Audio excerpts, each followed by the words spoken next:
Assalamualaikum warahmatullahi wabarakatuh. Jadi saya Cut Abang, Ketua Relawan Jubir Darat Mualim Devat, ingin membantah informasi yang dikeluarkan daripada Medan, bahwa dalam informasi tersebut menyebutkan bahwa Gubernur Sumatera Bobi Nasution bersama Gubernur Aceh Tunku Muzakir Manaf atau Mualim ada kesepakatan untuk mengelola bersama mengenai 4 pulau yang ada di Kabupaten Sentil.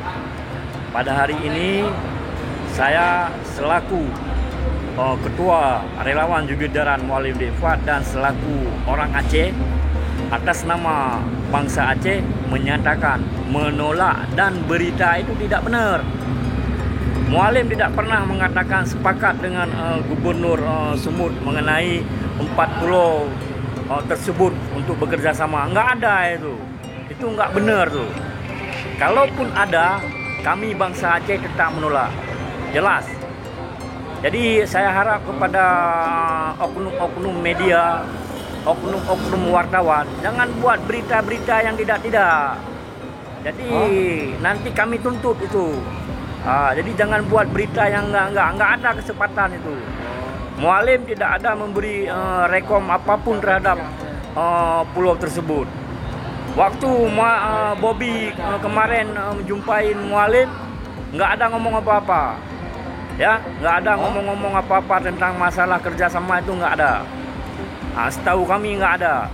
Kalaupun memang ada, kami orang Aceh tetap menolak itu. Enggak ada kerjasama itu. Apa yang kerjasama itu milik kami orang Aceh? Itu milik orang kami itu. Apa yang kerjasama? Jadi kami mengharapkan kepada Mendagri Republik Indonesia, tolong batalkan SK Bapak itu yang mengeluarkan bahwa keempat pulau itu menjadi milik Sumut. Tolong Pak Menteri, itu salah Pak Menteri. Tolong dibatalkan. Saya mengharapkan kepada Bapak Mendagri bahwa Aceh sekarang dalam keadaan kondusif, aman, terkendali di bawah negara Republik Indonesia.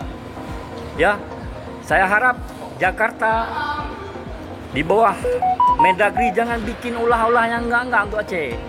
Ya, jangan bikin gara-gara apa. Oke? Sekali lagi atas nama bangsa Aceh, atas nama rakyat Aceh, apa yang dikatakan oleh oknum-oknum wartawan Info Medan itu tidak benar. Tidak benar. Oke? Hanya ini dari kami. Terima kasih banyak. Di mana ada kesalahan, saya minta maaf. Assalamualaikum.